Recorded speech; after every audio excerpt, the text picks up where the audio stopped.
আসসালামু আলাইকুম দর্শক, শুভেচ্ছা নিন। আপনাদের সবাইকে স্বাগত জানাচ্ছি আমি কনক সারোয়ার। দুঃখিত, অনেক রাত আসলে এই সময়ের সাথে পাল্লা দিয়ে অনুষ্ঠান করাটা একটু মুশকিল হয়ে যাচ্ছে।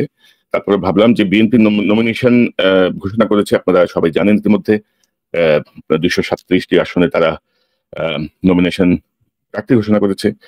বিএনপির মহাসচিব বলেছেন এটি প্রাথমিক তালিকা, যার জন্য আসলে মনে হচ্ছে যেন কিছু পর্যবেক্ষণ তুলে ধরা দরকার। এবং গত কয়েকদিনে বিএনপির মনোনয়ন বঞ্চিতদের যে পরিমাণ টেলিফোন এসেছে বা যে পরিমাণ বার্তা এসেছে, তাতে বোঝা যাচ্ছে যে দলের ভেতরে একটা চাপা অসন্তোষ কাজ করছে।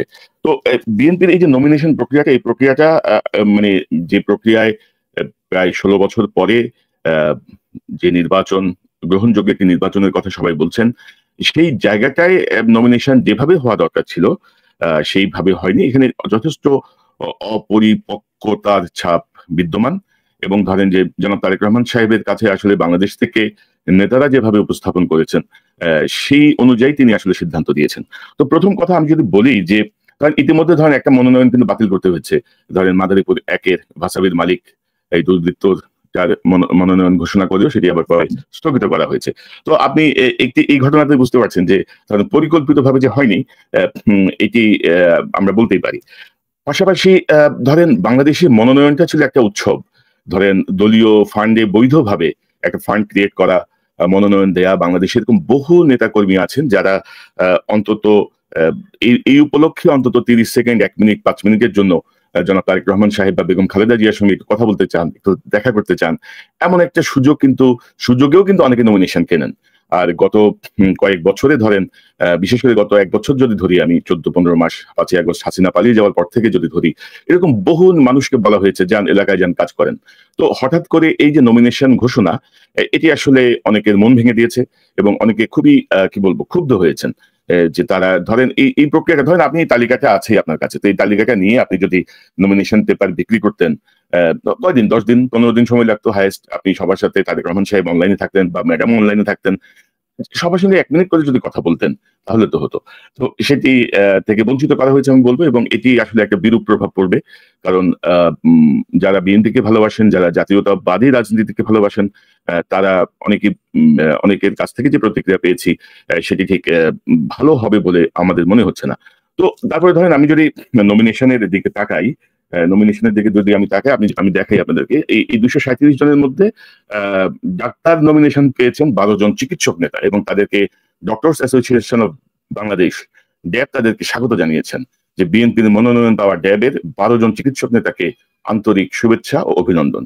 তো কেন 12 জন ডাক্তার কেন নমিনেশন পাবে, মানে কোন যুক্তিতে? এই 12 জন ডাক্তারের কি ভূমিকা ছিল? গত 16 বছরে ফ্যাসিবাদ বিরোধী আন্দোলনে কি ভূমিকা ছিল? জুলাই আন্দোলনে কি ভূমিকা ছিল?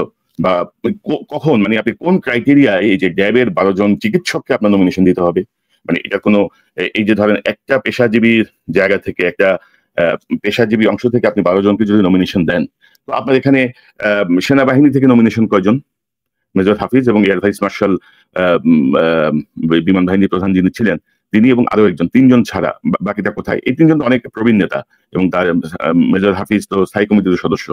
তো নতুন যেই ধরেন, মানে সমস্যাটা কোথায় দেখেন, গত 16 বছরে সেনাবাহিনীতে কমপক্ষে 6,000 অফিসার রিক্রুট হয়েছে, কমপক্ষে 15-20 হাজার সৈনিক রিক্রুট হয়েছে, যাদের কাছে বিএনপি হচ্ছে নেগেটিভ।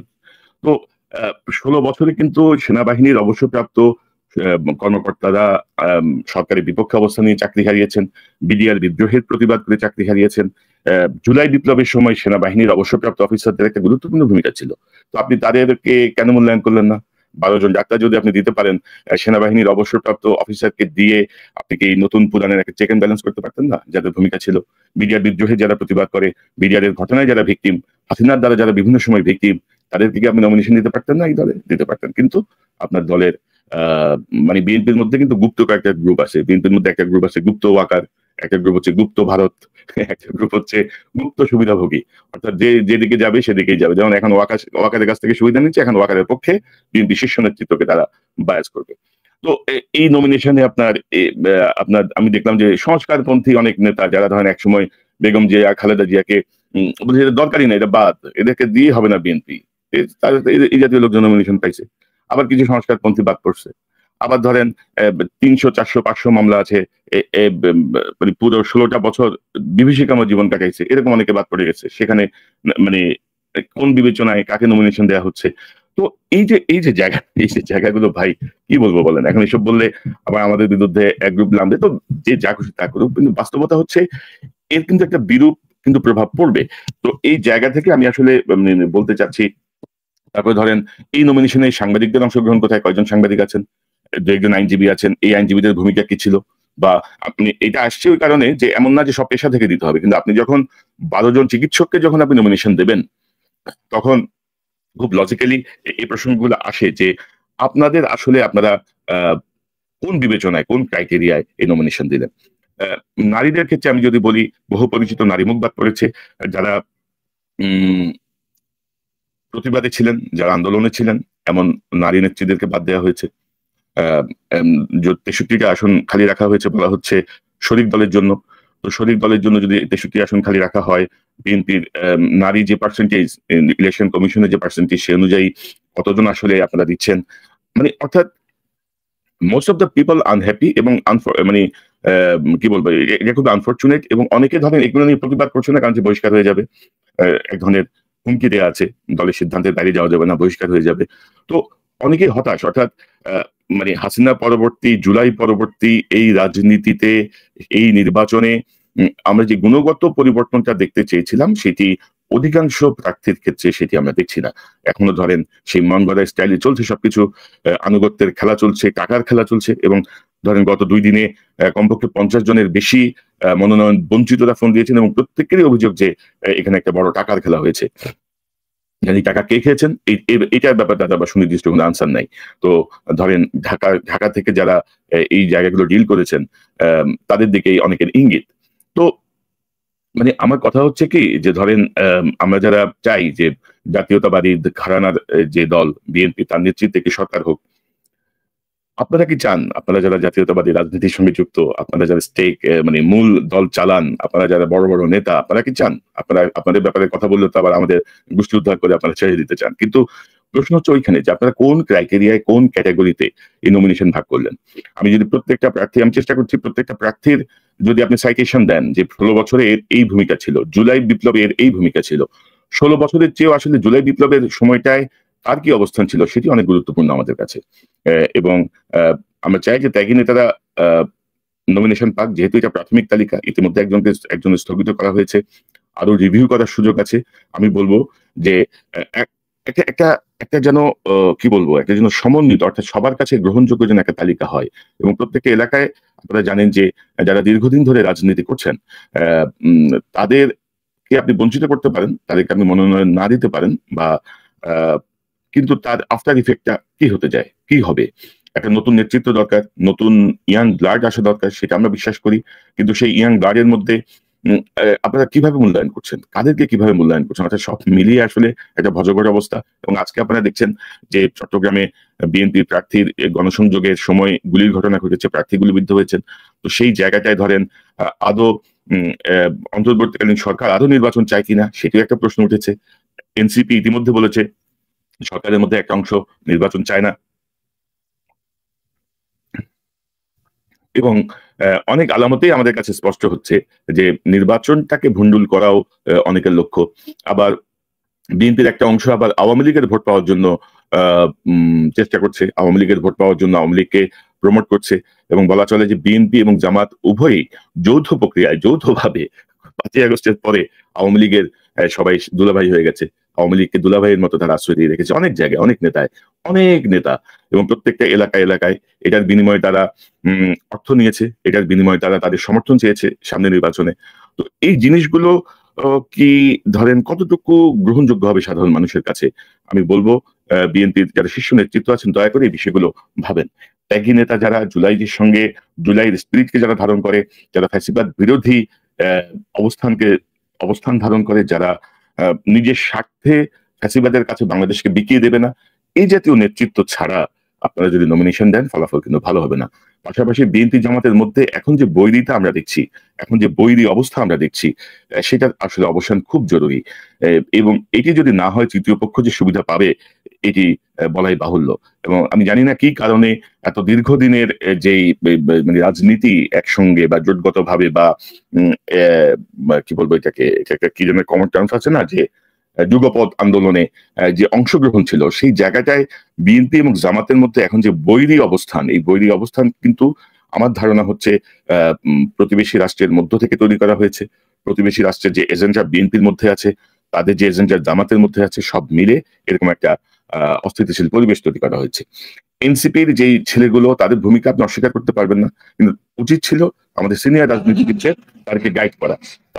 তারা এই গাইডটা না করে, তারা এই জাতীয় তাদেরকে গাইড করে আমাদের একটা তৃতীয় ধারা রাজনৈতিক দল দাঁড় করানো দরকার ছিল।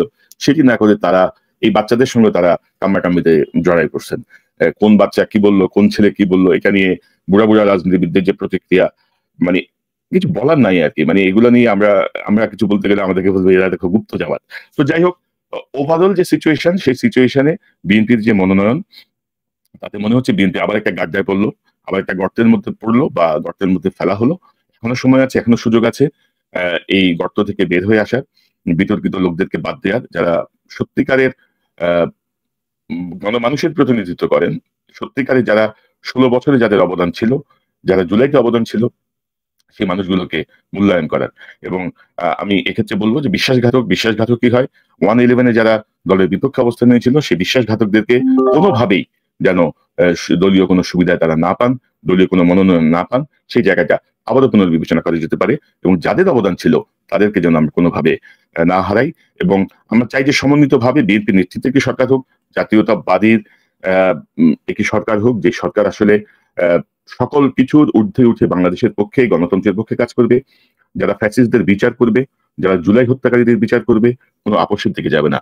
এবং আরেকটি অ্যালার্মিং কথা বলে রাখি, বিএনপির ভেতরে ওয়াকারের একটা বাহিনী কাজ করছে, যারা ওয়াকার দ্বারা প্রভাবিত, ওয়াকার দ্বারা সুবিধাভোগী।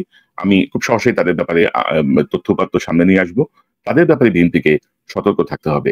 কারণ সেনাবাহিনীতে বিডিআর হত্যা থেকে শুরু করে, বিডিআর বিদ্রোহের নামে সেনা সদস্য হত্যা থেকে শুরু করে যত অনিয়ম, যত অনাচার করেছে হাসিনা, সকল কিছুর বিচার হতে হবে।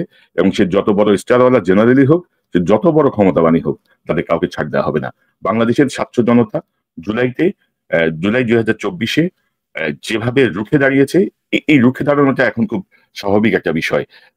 আমি বলবো যে কোনো পরিস্থিতিতে আমার মনে হয় যে এই জাতীয় গণজাগরণ হতে পারে। কারণ জুলাই বিপ্লব কারো বাপের না, জুলাই বিপ্লব বাংলাদেশের সাধারণ ছাত্র জনতার, আমজনতার। আমার ছিল, তোমার ছিল, অমুক ছিল, তমুক ছিল। ছাত্র জনতা, সাধারণ গৃহবধূ, সাধারণ পেশাজীবী, রিক্সা চালক, ট্যাক্সি চালক, ফল বিক্রেতা, এরা সবাই যখন অংশগ্রহণ করে, তাতেই এই বিপ্লবটা সফল হয়। কারণ এর আগে গত 16 বছরে বহু খামচাখামচি আমরা দেখছি, কোনো লাভ হয়নি। সাধারণ মানুষের সম্পৃক্ত হওয়ার পরে যে বিপ্লব, সেই বিপ্লবের ফল কোনো দল বা কোনো মহল ভণ্ডুল করে দেবেন, আমার মনে হয় যে তাদের এ ব্যাপারে সতর্কতার সঙ্গে আগানো উচিত। বিএনপিকে বলবো, গাড্ডা থেকে বের হয়ে আসুন। মনোনয়নের জায়গাটা, যেহেতু এটা প্রাথমিক তালিকা, আবারও পুনর্বিন্যাস করুন। প্রতিটি আসনে যারা এতদিন ধরে কাজ করেছে তাদের সঙ্গে সাক্ষাৎকার আয়োজন করুন, তাদের সঙ্গে কথা বলুন, তাদের সবার সাথে মিলেমিশে আপনারা নির্বাচনের দিকে যান।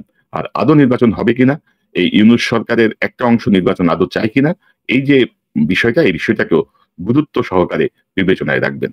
দর্শক, এই চ্যানেলটি সাবস্ক্রাইব করে আমাদের পাশে থাকুন, এই চ্যানেলের মেম্বারশিপ নিয়ে আমাদের পাশে থাকুন। আবারও দেখা হবে ইনশাল্লাহ। আসসালামু আলাইকুম।